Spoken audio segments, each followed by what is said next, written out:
This is your government. That means you own it. The owner's manual is the U.S. Constitution. All right, we're about to do Article 1, Section 8, which is the powers of Congress. When we first talked about the preamble, we talked about that this document is a charter in which a sovereign, which is to say a ruler, a king, an emperor, or whoever it is that is the ruler of this group, bestows upon some other person or people or group or thing some abilities, some powers, some rights to do certain things. This Constitution is a charter in which we the people, it says it right there at the beginning, we the people do ordain and establish this Constitution for the United States of America. And it says that we are going to confer upon this apparatus certain powers to do certain things for us. And now we've gone through a whole bunch of stuff about how you're going to do it, and there's going to be 2 houses of the legislature, and you have to keep a journal, and you can expel members and all the rest of that, and then it has to, whatever the bill is, has to pass both houses, and then it has to be signed by the president, and all that. We've gone through all that procedure. But throughout all that, what are the powers that we're actually giving to this apparatus to do for us? So that's what Article 1, Section 8 is about. It enumerates those powers. It says what those powers are. So, Mike, was it up to Mike? Okay. Mike's Article 1, Section 8, Clause 1, right at the beginning. Let's go ahead and start with that. Okay. The Congress shall have the power to lay and collect taxes, duties, imposts, and excises. Okay. So that's the first power. It has the power to collect taxes, duties, imposts, and excises. And if you look up duties, you'll find out it's a particular kind of tax. If you look up imposts, you'll find out it's a particular kind of tax. If you look up excises, it's a particular kind of tax. So basically, we're giving this Congress the power to lay and collect taxes. Under the original Articles of Confederation, they didn't have the power to do that. And they also, at that time, ran up quite a debt to the King of France to prosecute the War for Independence. It was 18 million livres of gold.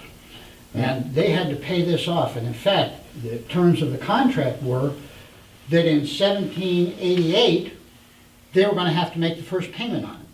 They were going to have to come up with some money fast, which is why in 1787, they said, you know, we need to figure out how to raise some money. Yeah. And they haven't stopped since. So, the first power that we're going to give them is the power to lay and collect taxes, duties, imposts, and excises, which particularly are taxes on transactions that occur.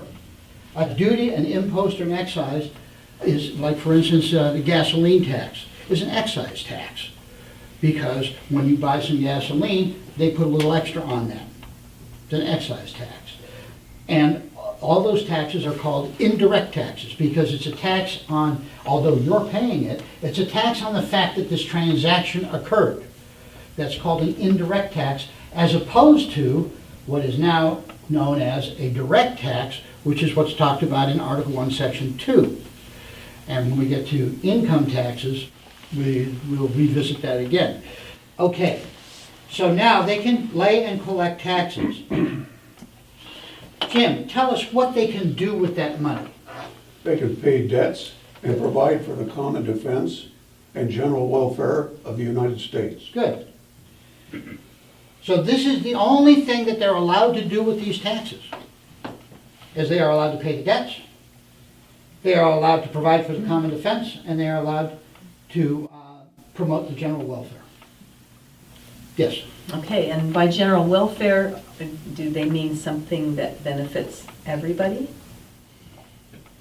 Is that a setup question?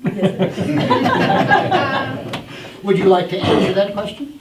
Well, it seems like it's clear that it means something that will benefit everybody, not specific groups of people. Okay, good. This is actually a rather lengthy section here. It has a whole bunch of different clauses in it. These are all the different powers of Congress. And inspecting them closely, we find out that a number of them promote the general welfare. Others of them provide for the common defense. This is what they were meant to do. It gets more specific as we go down. But just to begin with, they can do three things with it. They can pay off debts, they can promote the general welfare, or they can provide for the common defense.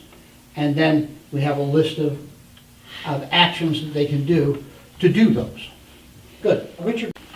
But all duties, imposts, and excises shall be uniform throughout the United States. Good. Now, these are the indirect taxes, duties, imposts, and excises. They're going to be the same in Georgia as they are in Massachusetts, as they are in Oregon. So that if it's going to be a nickel for a gallon of gasoline in Georgia, it's going to be a nickel for a gallon of gasoline in Oregon. Pat, what's the first power? Because remember, they're going to raise money and they're going to pay the debts and the common defense and the general welfare. So what's the first thing that they're allowed to do? To borrow money on the credit of the United States. There you go. We can go into debt. All right. Okay. Now, some people think it's not a good idea to go into debt. Well, and you said it earlier. They knew they were about to get into a war. They knew they were going to have to raise money. So yes, they want to be able to pay off that debt, but first they have to be able to make sure that they're going to survive that war. That's what they did under the Articles of Confederation. But the deal that they made was that they had to start paying it off in 1788. And so here it was 1787, and they didn't have a penny in the bank. They had to come up with a government structure that was going to allow them to pay off that debt. All right, the next one. Pat, okay. To regulate commerce with foreign nations and among the several states and with the Indian tribes. Good. Now, why do you think that they wanted to have this? Why were they going to regulate commerce? Here I am, I'm in Massachusetts. I have commerce with Jim here, I have commerce with Rick there. I don't have any problem with my commerce. Why would I want to hand over to a national government some part of regulating commerce? Let me just check. Because of the competition between the states and the economies, that they would frustrate each other, and they wanted that shut out. Yes, that is exactly right. That is exactly right. If you were a little closer, I'd come over and ask you for a high five. You see, here I am in my state of Massachusetts, and I have 3 good customers here who I like and all that. But I'd like to do some business over here with this state as well. But the government of this state has said, well, we don't want anybody else coming in here. This is what Jack was talking about. We don't want anybody else coming in here to rob our business, because I'm in the same business as Rick, and I might do something better than Rick. Rick is going to be shut out of business, and that's bad news for him, and that's bad news for this state if I come in here. So they're going to try to shut me out. So what we said was, this not being able to go across state lines, the difficulty in being able to go and sell my wares to Bruce over there, what we want to do is we want to make it regular, which is what regulate means, is to make it regular, that it is common and regular for people to cross state lines, and we could have business back and forth amongst all of it. Well, it also prevented the states from imposing tariffs on interstate. That was the main block of me coming over here and trying to sell my stuff, is because in order for me to get in here, I'd have to pay a certain amount of money to the government to do it.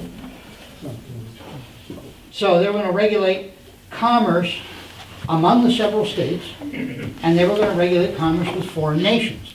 So that if France wanted to do business in the United States, they could make a business deal with the United States as the United States, and it would be good in Massachusetts and in Georgia and in Oregon and any place else where they wanted to sell their stuff. It was they wouldn't have to go and make a separate deal with each state. They could just make one deal and it was good throughout the entire United States. Trade agreement. Trade agreements, that's exactly right. And also amongst the Indian tribes, because at this time, there were a lot of Indians who had their own nations, and they were as a foreign nation. They were exactly as a foreign nation, and so if there was going to be trade with foreign nations, it would also be with Indian tribes. All right, let's go on to the next one, Will. To establish an uniform rule of naturalization and uniform laws on the subject of bankruptcies throughout the United States. All right, so this is two different functions here. One is rules of naturalization, in other words, what it takes to become a citizen, and that's what naturalization is, because I, born in the United States, as a natural citizen, there's somebody who comes from outside, and how do we give him the same rights and privilege, duties and responsibilities that I, as a natural born citizen, have, that he would then also be allowed to have those, and that then in that process he becomes naturalized. It's as though he's a natural citizen, except that he's not natural born. That's the only difference. And also the subject of bankruptcies throughout the United States. And why do you think that would be important? Bankruptcies. These guys have a rule for bankruptcy, and these guys have a rule for bankruptcy. What's the... But businesses' assets might be across state lines and provide a common purpose for that. Okay, all right. And that's why bankruptcies are not handled in state courts, they're handled in federal courts. Okay. Any other comments on that? Good. These points that we're dealing with here are providing for the general welfare. The next part covers Article 1, Section 8, Clauses 5 and 6, money.